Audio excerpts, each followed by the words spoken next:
He dragged me to the diggers, and we ended up there. Yeah, man. Everybody was naked?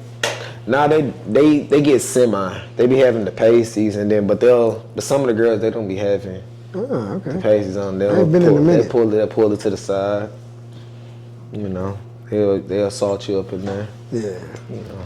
I ain't been in a minute. Man, it's your boy Jerm, man. I'm back. Episode 147, one-on-one with Jerm. I got the creaky chair this week again. Yes, Bricks know what this is, man. I'm back. I got somebody special.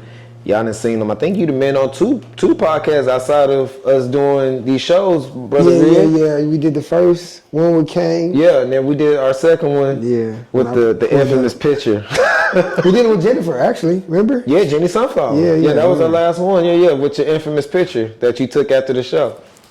Yeah, I don't know what the fuck I was on. I was on some stupid shit. Yeah, you was wild. Because I was like, what is... And I posted. I used that exact picture, too.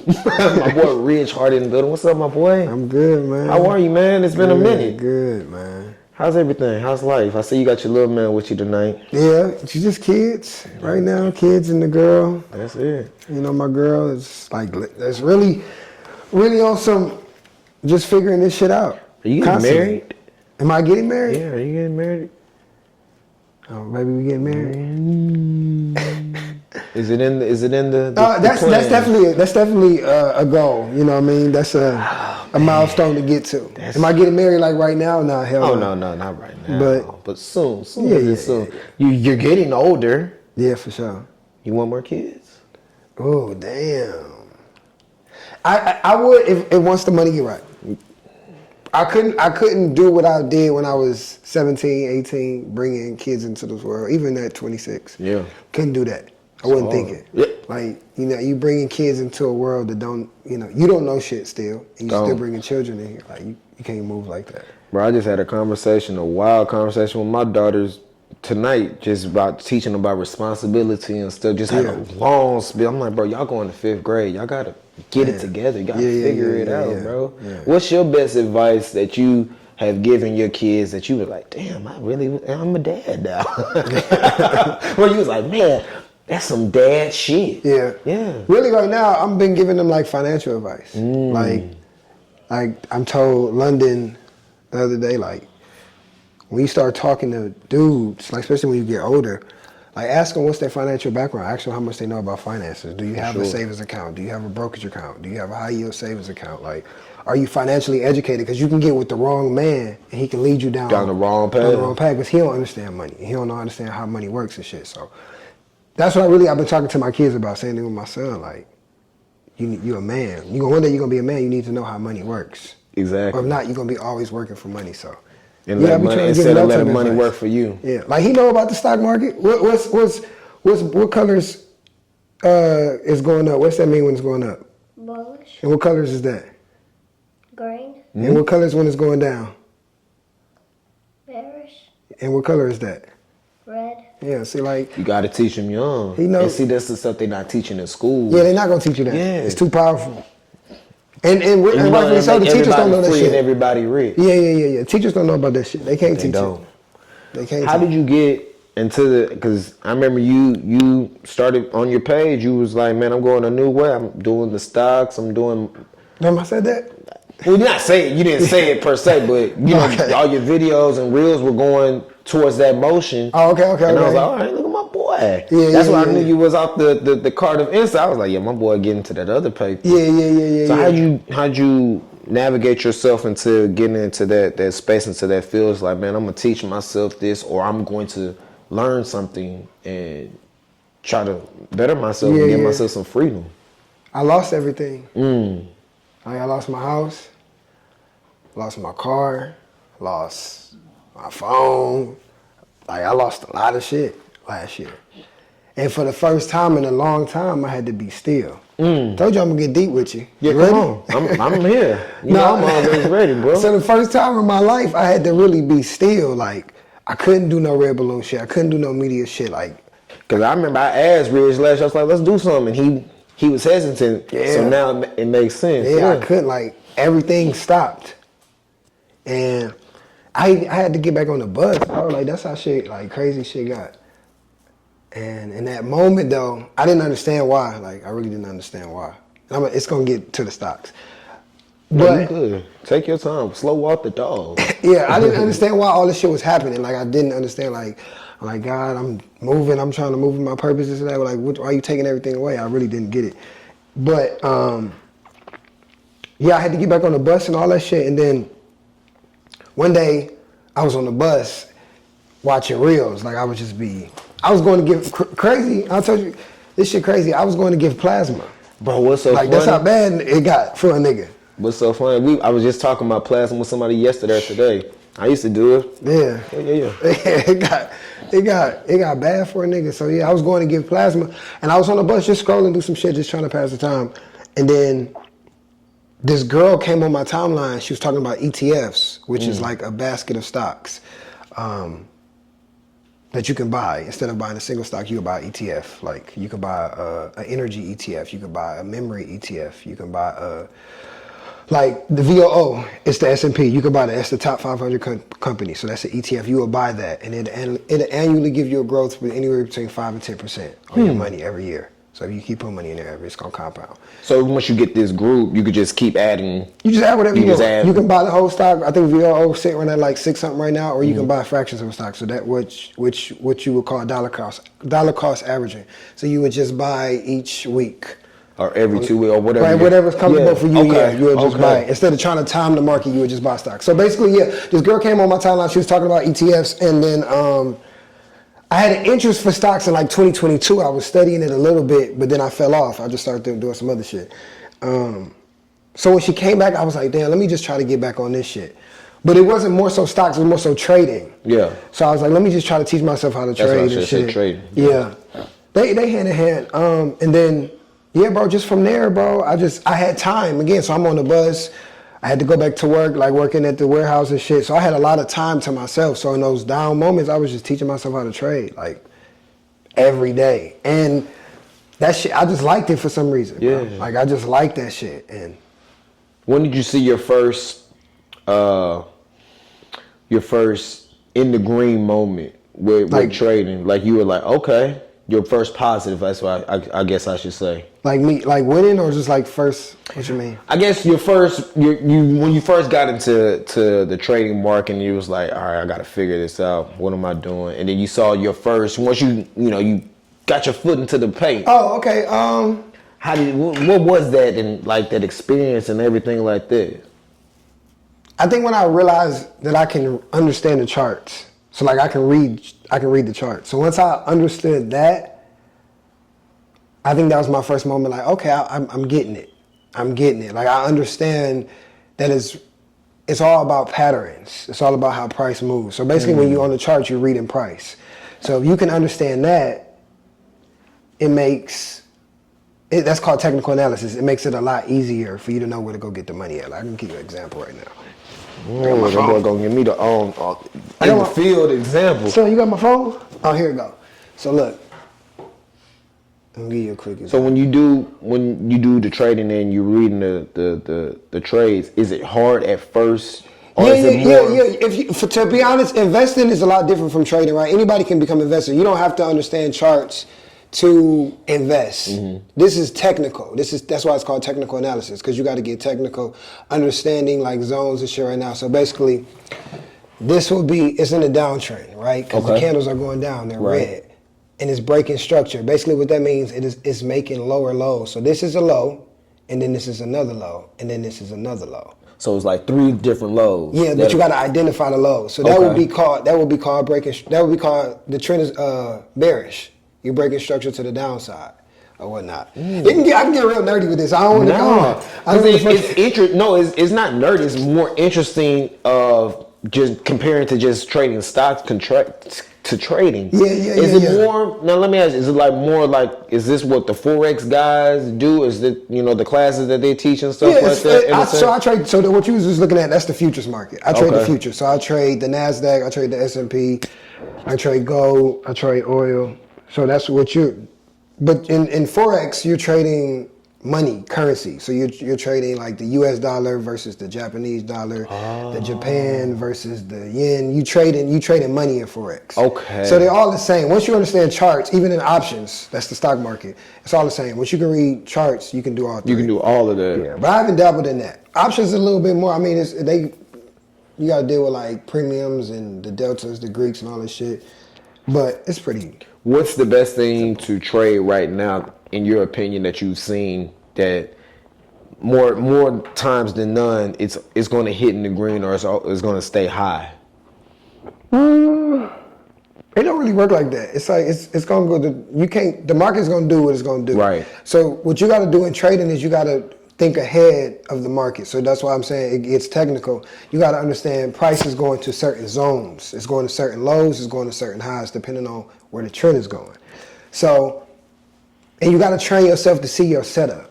Basically, what a setup is, I trade supply and demand. Some people trade support and resistance.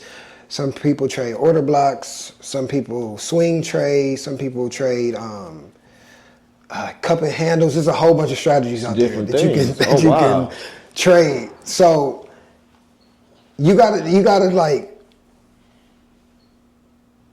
I don't know, bro. That shit get It gets very. It's more hands on. It's no one stock that's gonna go all the way up. Right. It's gonna go up or down. It's basically you just gotta make the best bet.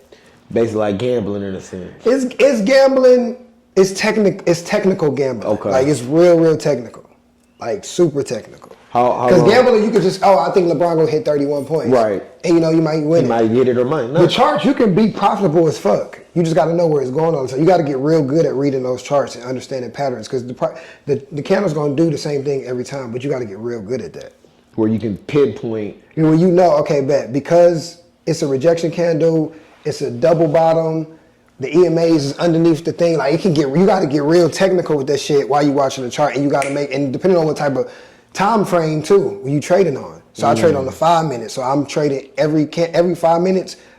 That candle is my money. So they can break it down to that. So you can go to the 5 minute. You can trade the 1 minute. That means 1 minute each. That's money. You can trade the 1 hour, the 4 hour. Now when you start doing that, now you swing trade. Now you trading the weeks and the days. Okay. So you make a lot of money. You make a lot of money doing that. Doing the swing trading. Swing and the leap trading. Yeah. So swing trading, you trade about 4 to 8 weeks at a time, and leap you trade about twice a year, so you trade like months at a time.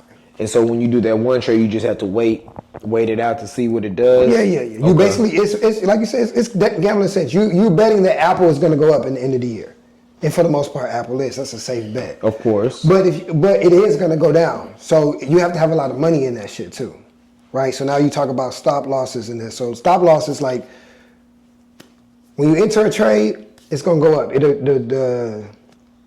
The money will start going up, and then but if it goes down, your money that's in your pocket will start going down. Okay.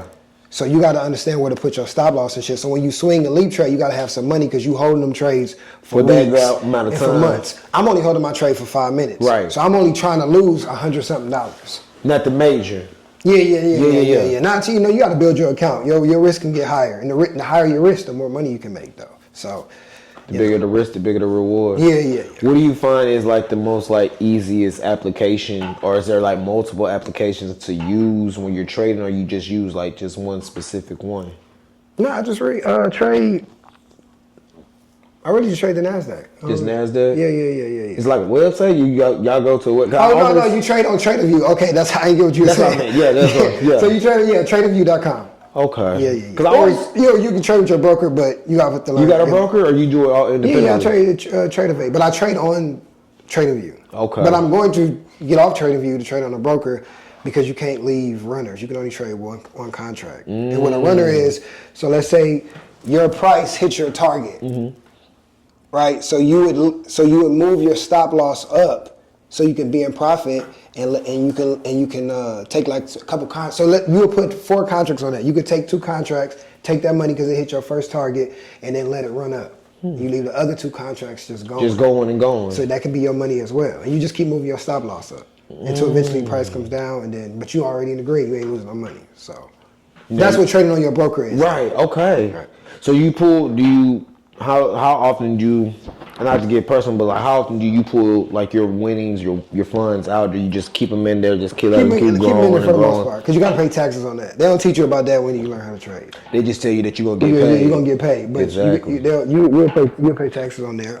But if you do, you should take it out, but you should just be prepared for taxes as well. Put some money aside. You take out a all out at once, or you just take out a big sum? I'm not taking nothing out right now. I'm just No, I'm just saying whenever you do, when you take it all out at once, you just take a little increment. No, just out. a little bit. Just a little bit. Nah, you want to be trading with a large amount of money. Right. Like you don't really want to trade with $100, $200, $300, because that shit can go negative $200 in seconds.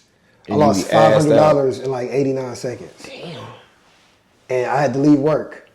It's too much. Like nigga can't lose that much and keep working, bro. Like I had to get the fuck out of there. Thinking about anxiety. Yeah, my heart. I was driving the truck. I had to call her. It's my girl. I was like, bro, no, I gotta go. I gotta I go. lost $5, no. That's fast, yeah. So you got to be careful with that shit too. You can lose a lot of money real fast. You can win a lot of money fast. Yeah, but you can also lose. A lot fast. That's why you got to How long do you stay trading a day per se? No more than like 40 minutes. Oh, If I don't see a setup in 40 minutes, I'm done. For the day, and then you just come I back. don't trade after 10:30. So the market opens at 8:30, 9:30 New York time. There's a New York Stock Exchange. That's what I trade. So 8:30 our time it opens. If I don't see a setup by like 9:45, I'm not trading. That's really what I'm trying to. You don't have to be on the charts all day. And there's some people that just do that, and that's how they. That shit for Instagram, bro. You don't be on the charts all day. If you really getting some money, bro, if you win $500 in 2 minutes, why you on the charts all day? Because you're gonna try to trade again. What if you lose that? You don't do shit, but see. So it's like that. Get out while you in. Yeah. While you green. You never get your money back to the market. Don't do that. Not on the win winning and then day. come back tomorrow. That's it. Okay. All right. See, and that's what they teach you too. You might can do it. You think you can do it? I mean, if I sit there and just really taught myself like you did, and just really just sat down with the strategies and stuff, I think I could. I think just seeing it, because my little homeboy do Forex. Okay. And I guess just seeing the lines and stuff is like, all right, this look kind of hard. It look kind of tricky. The concept of it is like, all right, bro, what these niggas doing? It's like all these lines go over there. But those are the candles. Yeah, so, and that's what he said too. Yeah, those are the candles, bro. Yeah. The candle might be high, it might be low. Yeah. But now that you're breaking it down and really explaining it compared to how these cats be trying to charge for classes and stuff. But it's all on YouTube, bro, and I'm explaining it kind of fast. You can really learn that shit. You can watch videos. I never watched no video really over 15 minutes. Because in 2022, 2023, when I was trying to learn it, I would be watching these hour videos, and it's just like, yo, that's too much. I can't. Yeah. Nah. So when I told myself this time, I said, bro, I'm not watching nothing over like 15 Strategic. minutes. But it was always like the best videos be like 6-7 minutes. Strategic. Straight to the point. Yeah, straight to the point. That's what a lot of people don't. They don't go to. They want to go, how long? They going to give me all the information. Yeah. Go to the short video, get straight to the point. In and out. Are you investing, though? I haven't in a while, bro. I still got some money in I did, during the pandemic, Cash App had all the stocks and stuff. Yeah. So I still got a little bit of money left in that. But I wouldn't advise investing with Cash App. I think you should get a real broker. A real broker? It'll be way better. Okay. I'm going to have to get with you on that. You'll see your compound interest go up way more than Cash App. Okay. Yeah, so you can get like Webull, Robinhood, Fidelity, E-Trader. What you feel is the best one? I'm on Webull right now. Webull? Yeah, I like it. But it's whatever. Robinhood is really easy to control. Yeah, I used to have a Robinhood back in the day. Yeah. I think I still got the little debit card back in my pocket as I'm talking to you. You should invest, bro. You the way you see I'm like enthused, like the way you're talking about it, bro, is you're making it more easier and plain to I love it, bro, and also too with investing, when you put your money in a brokerage account, so my thing was every time I would try to save money, it would be so easy for me to go get. And I say, like, every time I put in my savings, I don't touch it. But then when I really need it, I gotta go touch it. Gotta go touch it. But it's easy to get. You know what I mean? It's just a quick transfer. With a brokerage account, it's gonna take 2 to 3 days. Yeah. So you know in your mind, okay, I can't go get that money right now. I gotta figure out some other shit. So with that in your mind, you can just keep dumping money. And if you put your money into the right stocks, if you really know what's going on in the world, you can make a lot of money. Like right now, you use ChatGPT. ChatGPT needs what? What's the biggest thing it needs? It's already an AI. Engineer. It needs memory to remember you. Yeah. Oh yeah. Well, memory. So if you understand what type of memory companies to invest in, you can make money. Because those are the ones that gonna be going to. Those are where the hyperscalers, the big companies, the Metas, the Apples, the Teslas, that's where they put their money at.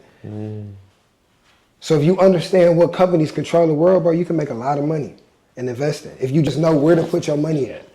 That's why investing is powerful. That's why I say get off the Cash App. You got to get on the real brokerage account. Because you can really see your money go up every single day. Now, it will go down for sure. Of course. It's going to have a pullback. But those are the best time to buy. So you want to buy companies at discounts. That's what I keep hearing as well. Is like you want to get them when they hit a little dip. Yeah. And then when they go back up. 10, 20, 30, 40. 10%, you want to put a little money in there. 20%, okay, put a little bit more. If an Apple or Tesla or Nvidia goes 40%, bro, load the boat. They're not about to be there they just pulling back for a little bit. They getting their supply up. They about to shoot back up. Yeah. Buy as much as you can at 40%. Is what we call it, load the boat. What is 40? What would you say is 40%, give or take? Like when you buy for, let's say, an Apple. So if Apple is like $200 right now, if it's like about to touch maybe 200 EMA or 400. If Apple's like 40% off too, I mean it's gonna be like 170, 180. I don't know. I'm not that really great at math. No, it's not. But it's just right there though. Yeah. Like, bro, that's when you want to go buy a company like Apple. Now it's gonna be very rare if Apple tanks down to 40%. But if it is, that's one of the strongest companies. And how much in the world. would you say for somebody to invest in or buy? You could do however. You could invest in Apple in $10. You want to play it safe, and then you will see cents go up. And then you put a little bit more over time, you start to see dollars go up. And then that's when I call it addiction. That's when the addiction kicks in. Because now you're seeing your money go up without you working for it. And all you're doing is just adding money, and that's just compound interest. That's all it's doing. And when you add more money, you're buying more stocks, or yeah. You know, whatever you want to do. If you get some money, if you want to take it out, or buy more trade. Excuse me. But if you want, buy stocks. You should buy stocks. You should always buy stocks. It's a great, like it's a lot of shit. I've learned a lot of shit, bro. Yeah. Like a lot of shit. Like I can talk your head off of this shit. No, I like that. But at the same time, you're educating people that are on the fence about doing it, but you're making it just easy. A lot of us are scared of this shit, bro. Yeah, I be talking to a lot of people about this. A lot of us, you see enthused. A lot of people be scared about this shit because they feel like it's complicated. Feel like it's complicated, feel like it's a scam. Yeah. The number one thing is, can't you lose money? Yeah, but you can win so much more. You lose money all the time. You lose money all the time. That's be my response, bro. You lose money all the time. You go to the gas station, you losing $35, put gas in your tank. Why not put your money in a company that's gonna go up? That's all this shit is. You just betting if it's gonna go up or down, bro. That's all this shit is. You're betting that the best companies in the world is gonna go up. You betting Apple, Meta, Google, Nvidia, Tesla, Amazon, Broadcom. These are like the Mag 7. These are the top companies in the world. You just bet that they're going to go up. That's all you doing, bro. Ain't going from there. You betting that memory company is going to go up because AI is needed across the world. Everybody uses ChatGPT. So I'm going to put my money in Micron. That's a memory company. I bet that it's going to go up because AI, people need memory. They need memory. Everybody uses AI. Exactly. But they need the memory for the AI to remember who you are. To keep my chat know who I am when I talk to it. They remember all that shit. So why not invest in those companies? Why not invest in companies that can be resilient through a war or a recession? So that's why you would invest in Walmart. Everybody's gonna continue to go to Walmart. Right. You invest in McDonald's. You invest in Home Depot. These are called defensive companies. These will help you in a recession. So if tech is going down, those companies are staying stable because, bro, people need them. Right. Forever. Those are defensive companies. So when you start getting into shit like that, you really understand like what's going on in the world. You're not the first or the last person that'll probably say buy the companies that you use on a daily basis. So yeah, I definitely have heard that. That boy Ridge got me. Hey. But the way you're saying it is making it just easy. I think you should invest, bro. I think you should start, bro.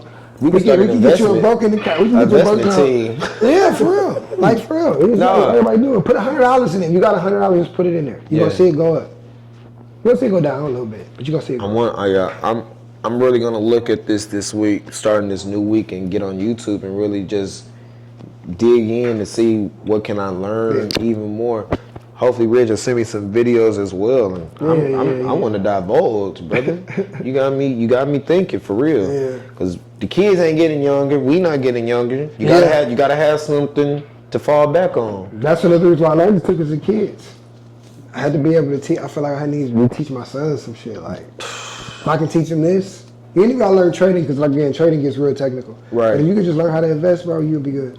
That's it. Cause it's like, bro, like you said, I gotta teach my girls this. It's like, bro, y'all aren't getting any younger. You're going 18 to be here like this. How old are they now? 10. Wow. You having some more? I would like to one day. One day. I want one or two more. Why? I always knew I was gonna have 3. I knew I was gonna have 2 girls first and then a boy last. I just need that boy, legacy reasons. But I would like to have a son. Just What would you name him? Little Jeremy? No. I used to have names for him. No, I want him to be his own individual. No junior for me, I don't think. But no, I used to have names. I don't forgot what the boy name was gonna be. Because it wasn't what the girls' names, like what I envisioned their names was gonna be. Yeah. So I don't even know, but yeah, I need 1 or 2 more. Okay. Are you good? Are you good with their mom? We're cordial. Okay. As a matter of fact, her birthday is tomorrow. Happy birthday, B. Yeah, we're cordial. Yeah. It's nothing like where we talk and text, about Strictly about the girls. strictly about the girls. Yeah. That's it. And we just keep it like that. Hey, we need to pay for this. All right, send me some bread or I'll send you the money. Have you ever had a relationship with her? Like a good relationship? Yeah, we did. Yeah. We did. We had one before the girls were born. Like everything, all the downfall. And I'm not saying this because of my daughters for sure, but everything, all the bad just happened, I guess, after that, in the midst of that as well. But leading up to us conceiving our girls, we was, in my mind, and how she was acting and moving, I felt we were great. You understand? But everything is sheets and mirrors and stuff like that. So you never know a real person until things get real heavy. So are you dating? Yeah, I'm dating. Yeah. I'm not in a relationship, but yeah, I'm dating. When last time you got some? Last week. Damn. Okay. First time in for the whole year, as a matter of fact. Wow. For sure. A drought like that? Since last summer. Why so? Just because you just being picky or just chilling? Chilling, being picky, and not just really just putting myself out there, just chilling, laying in the cut. Yeah. That's it. Ibrahim, that's who you look like. J. Cole people. Ibrahim, his manager. Who this nigga look like, Shout bro? out Ibrahim, man. That's my guy. Yeah. I just been chilling, bro. Yeah, Even the homies couldn't believe it. I was like, I've been chilling. I ain't done nothing. Yeah. That's the first time I done. You did it good or what? Of course. Yeah. Condom now. Nah. I had one in my pocket, though. Yeah. You smacking that ass or not? Of course. I'm not gonna come in there and get no half-ass job. Okay. Especially if I ain't done it in a year. Yeah. Yeah, I gotta bring the A You game. did it in there or not? Huh? You did it in there? Nah. Okay. Toilet. In the toilet? Yeah. You walked over there? Hell? Help that boy. Hell no, nigga. Nah. Right on there. Next time I probably will. All right, so y'all back. So why not her? I just started talking to Shorty not too long ago. You like we her? went on a date. We like her? Yeah, she cool. She cool people. She AKA, she cool people. Okay. For sure. Went on a date. She got good. And I told her, we were just smoking and chilling. I just told her, I said, man, we have great conversation. We just like have good conversation where we can just talk. And it's not like, how's your day? What's going on? It's like we can really have good dialogue. I like that. Okay. I definitely like that. Okay. So I think I might go over and see her tonight. I think I'm supposed to see her tonight, so. She might be the one, man. We'll see. She might be the one. We'll see. She just might. If she play her cards right. Yeah. That's all that matters. So, but who knows what's in the cards.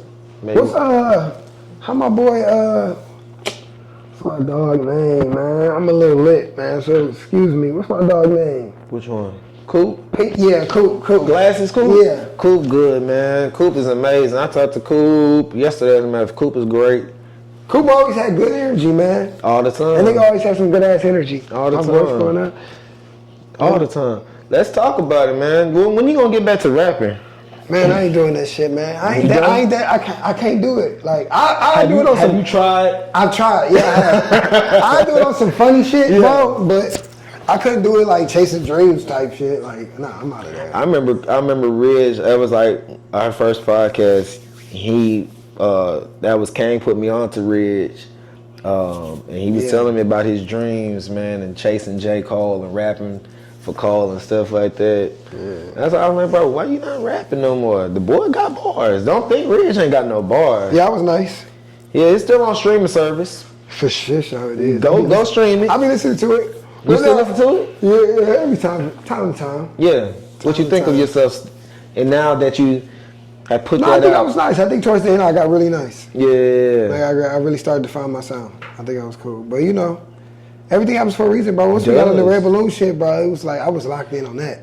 Before we get to Red Balloon, man, you were also a great director. You were making short films and skits and all that, bro. Yeah. Like, I always did you lose that drive? No. I still love production. I still want to do. That's why I just did a movie today. Well, I'm shooting a movie. I did a media day today. Oh, yeah? And then we shooting a movie. We shooting it on the 25th. But I still love that shit. You still love that shit? Yeah. I still love all the like production. Rap is something I just would never do. But production, like putting on events, doing podcasts. Yeah, doing podcasts is okay.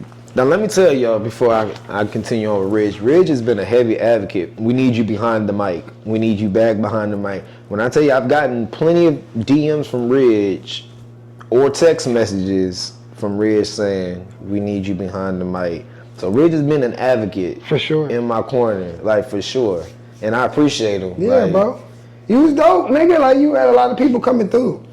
You know, people respected your art, bro. And what's so crazy, bro, they still do. It's like I don't think I told Briggs. I think I did tell Briggs. We had a conversation because he was like, bro, pull up and let's just talk about the podcast and bringing his podcast back in mine. How you know Briggs? Through Coop. Oh, okay. Through Coop, as a matter of fact. Through Coop and Doughboy. Doughboy, okay. So he was like, bro, come to the house, let's talk and let's figure this out. And I was like, bro, I got there and we just started talking. I was like, bro, I got scared. I got nervous to record, and it's so crazy to say. It's like I told him I got the mics in the car as I'm talking to you right now. It's like I bought new mics specifically to record podcast. It's like I was so scared to do my own podcast, bro. It's like just nervous and just I don't know what exactly it was. It was like it was a fear for a second. It's like, I don't know if I know how to podcast anymore or will they accept me, this, that, and the third. It was like I was getting in my own mind, my own way, and just. But why? What was it? I don't know. To be completely honest with you, bro, it's like after I did the last podcast last year with Aisha K. Okay. It's like I could have kept going. You did one with Q too. I seen it. Yeah. OQ. Yeah. And it's like I had momentum. I was doing shit good. It's like. And I think it's more. Is it life, bro? Is it just life? I don't know if it's more life. I think the location, because once the garden closed, and not saying that was, just a really standstill. Because you got wireless mics, you can go record anywhere. You can bring the DJI or your phone anywhere. It was like I don't know, just got in my own way. I don't want to necessarily say it was life, bro. I think it was more. Being a dad, and I felt like, because even I said on my 10th anniversary show, it's like, bro, I thank my girls because they allow me to record and do these shows and do festivals with you, and like I think I just wanted to just spend more time with them and that grasp. And I think when I went on my first hiatus, that was the cause of it, and then I went on this second one, and then it was like was stuck in that rut. Yeah.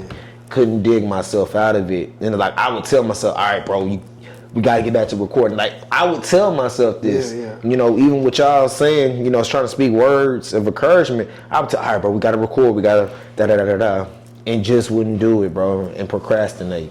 Do you love it? Do you still love this? I still love it. Bricks got in the car now listening to a podcast. Like, I listen to podcasts. So what's stopping you from going to the next level? Like really taking this thing and like really getting in the studio or getting mics or like really like locking in and going to the next I guess level? more is, the finance part. Okay. I guess that's like the only stickler in the process because I want to go to the next level. It's like I talk about, I want to get a space where we can record and do skits, do short film, whatever. And just where it's just an all access type of space. I've always had that envision ever since I started doing podcasts. And then when we did festivals, it made it even, I was like, bro, got to get us a little space where we can do our shows here. We can do podcasts. We can do whatever. You used to think about that back then? All the time, bro. Yeah. For real. Like when we were talking about doing these collection shows, and then once we did our first one at the little spot, I passed it about 3 weeks ago, no lie. Brought back memories. And once we did, I was like, all right, bro, we might have something here. And I was like, I was like, bro, we really packed this out during COVID, number one. At the end of the year. Yeah. I was like, all right, we might have. I was like, we can make this bigger than rolling out. Like I still. You was thinking about that shit back then? Bro, I still got that process in my mind. It's like, bro, when I used to tell people that I wasn't dreaming that big about it back then. Bro, it was like I had to dream because I was like, bro, if I don't know what Ridge is. I didn't know what was going on. I was excited. Of course, I was excited. But I was like, all right, if we can continue to do shows, I was like, okay, we're on the summer collection. Okay, we're moving now. Okay, we're on the second winter collection. Okay, all right, we moving now. Like, and I was like, bro, we could be bigger than Rolling Loud for real. Like Coachella. Which one you thought about that? I want to say the summer collection show when we did it at that Richmond studio. She used to work there. You used to work at Richmond studio? For real? I feel like that was the one. That was really the one that really set everything in stone in real motion. Because I was like, bro, we got a ton of vendors. We had a ton of people in there. Then we had stuff going on outside. It was like a real type festival. We had the camera out, the little shorty doing. Yeah, I never asked you. So how'd you feel about all that? I never asked bro, you. Bro, it was because I'm glad we're talking about this. I guess being in the moment. Because not to cut you off, because a lot of that shit to me was if I didn't have these videos, all that shit to me was a big blur. Bro. So I guess I'm thinking about it now because I'm a little high, and I'm just like, bro, I go back and look at something. Yeah, I go back. That. But being in the moment, like you said, it's a blur. Yeah. Like, because you're doing everything. You're trying to make sure everything is functioning right. Artists is cool. Vendors is cool. You're trying to make sure everything is moving according to plan.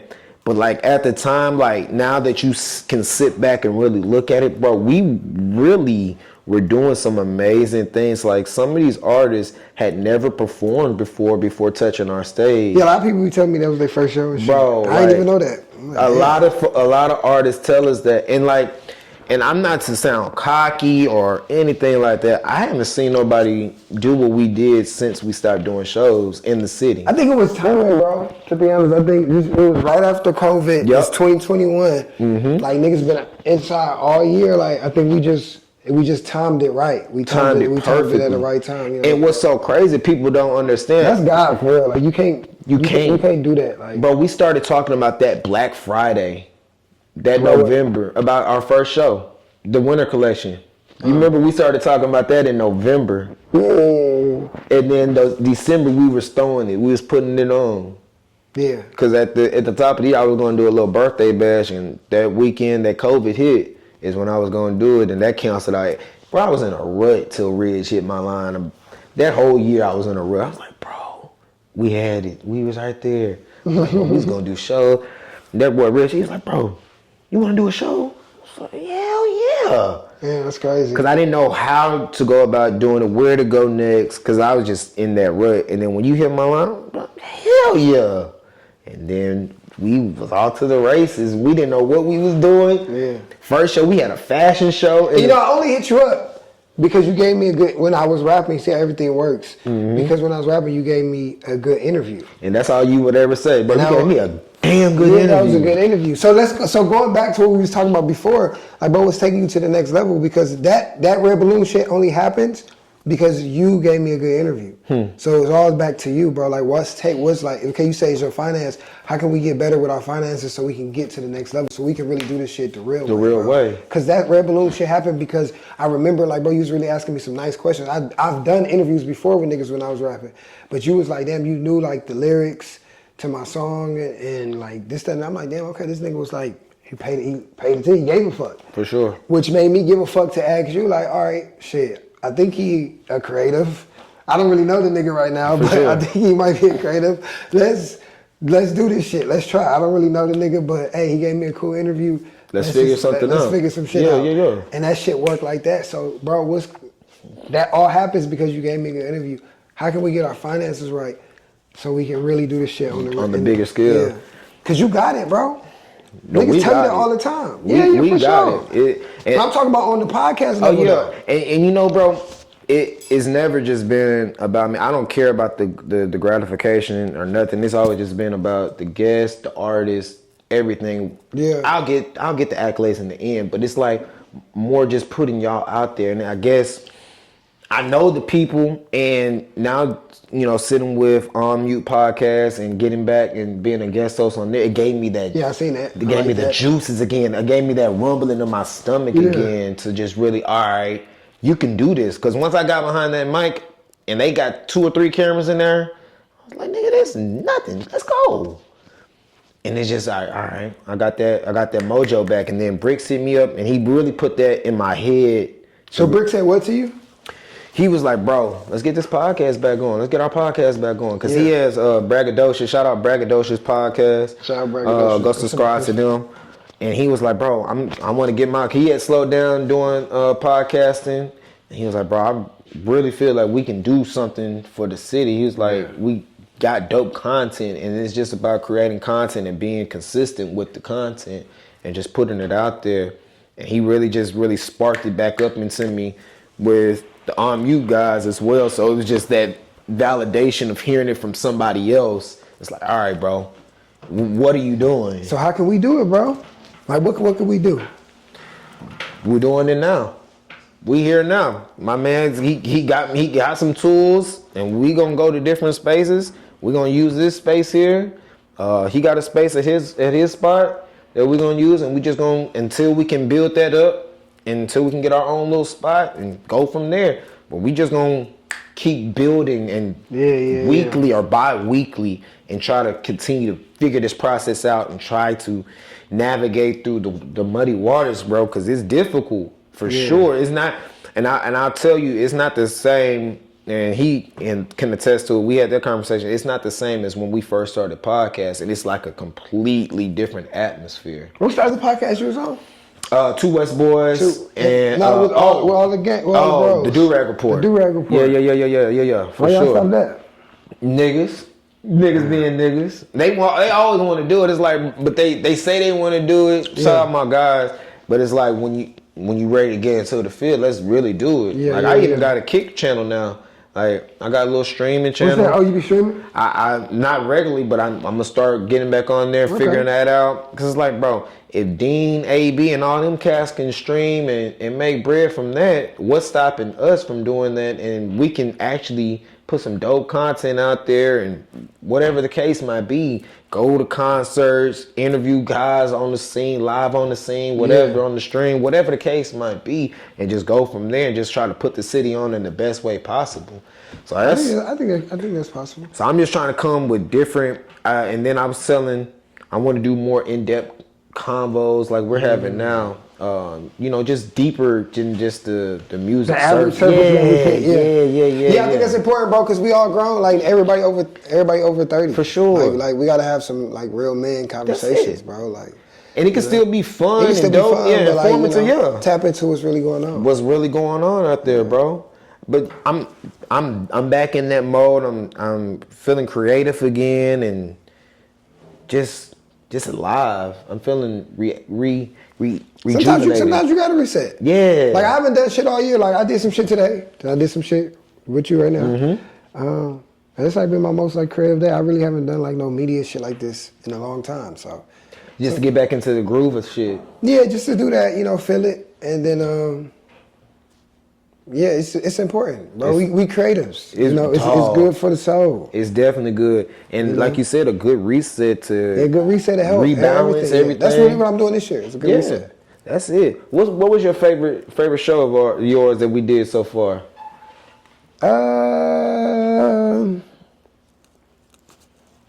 I think the summer collection, man. I think the summer collection because of, like you said, I think it was when I was like, man, this is pretty like dope. Like we got a lot of nice people. Of traction in that building. A lot of foot traffic. I wasn't scared. Like the first two shows, I was really, really nervous. Yeah, me too. But that show, I wasn't scared. I was welcoming niggas. Like I knew we was gonna pack it out. It was a lot of girls.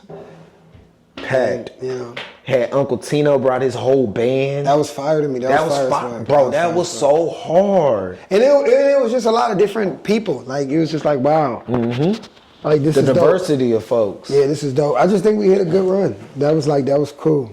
Everybody was turned up in there. But you know what though? I want to go here though. I knew it was getting to an end when we did that one with Sonny, the first one. We only did one with Sonny. Yeah, I knew it. I knew it was like going down from here. And also too, bro, I never told you this, but I was falling out of love with it by the time we did the winter collection. The one at Sandman? Yeah, it was just like, it was a lot for me. I was just tired of it. And I feel like we was getting the same niggas. It was cool, but we wasn't getting nobody new. We should have started getting some new people. If I can go back in time, I would be like, Me too. Me too. Let's get a core niggas over here, but really let's go get some different artists. We'll have y'all to be at the show just in case, but let's go and find. I say the same thing, bro. If we would have got some more talent, I think that would have really bolstered us to do more. I think the winter collection was probably my favorite at Sandman. One of my favorites. It was a good show, but I was like tired of it. I was tired. I was like, oh, okay, I don't know if I want to do that. That's why I started doing the short films and shit. But I knew it was like getting bad once we did the Sunny Rapper shit and like niggas was not showing up, and it was just like when they started bitching about their names being bigger and smaller and stuff. That's how I was like, all right. You really started to see yourself. Yeah, slowly, a slow track. Yeah, a slow track going down. Yeah, like it was like, okay, we building all this shit, and now we just tanking. Like, what the fuck is going on? But it was just like we didn't. You live and you learn. Yeah. We didn't know. We were just living, and we were trying to figure out things on the spot. Yeah, we should have did more research. We should have did more research on it and how to make the shows bigger. There's a lot of stuff we could have did. Like looking back now, we shouldn't have hired old girl. You ain't like Trees? I like Trees, man. She was trying to do too much. She was the organizer. She was trying to put it. She put that winter shit together. She did a good job. She put that shit together. Now don't get me wrong, I like Trees, but she was just like trying to step over boundaries sometimes. Like, all right, you doing a little too much now. Don't get me wrong there. She was good people. But it's like she was trying to take over control. I was like, all right, bro. Yeah. She was cool. I like She was all right. We had some good vendors too. No, the R&B explosion, the R&B. Now, if I do the R&B explosion show, that show was loud. We had some good singers on there, and that was something nobody's done in the city neither. Just an R&B show like that. We had some dope little shows, man. Dope vendors. Shout out to the Candle people, Peanuts and Chocolate. Some dope vendors, man. We met some amazing people that have continued to be friends down the line. And who knows, man? Red Balloon might not be over with. No, I don't think it's never over, say man. never. I think niggas. We just got to get on our pivot, and once we do, it's gonna be bigger and better than ever. Cause I've been looking at venues. Don't think I've never stopped looking at venues. Yeah, I've always done that, man.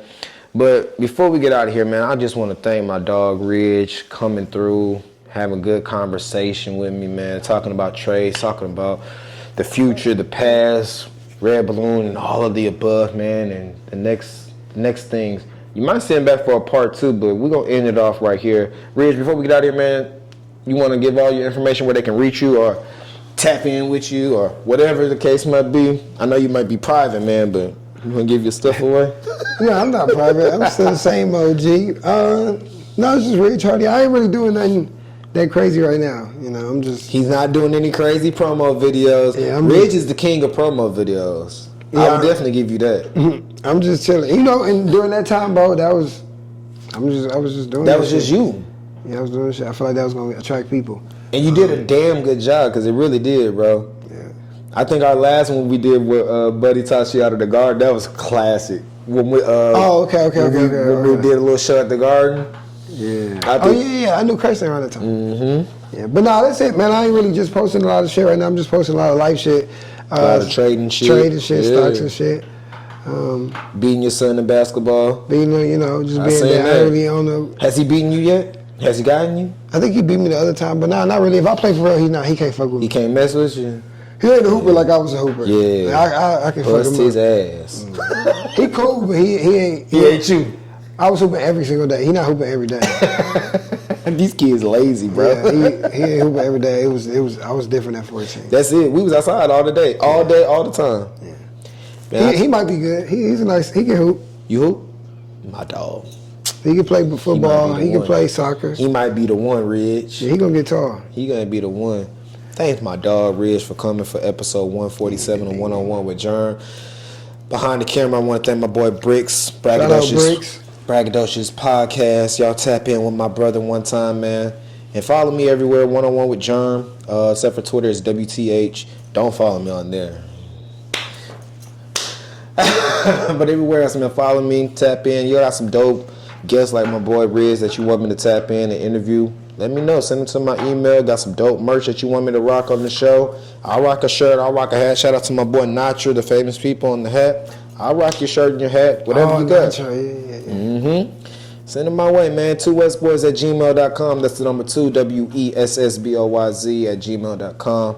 Man, as always, man, to episode 148, man. Stay prayed up and the blessings will manifest, man. We gone. Peace.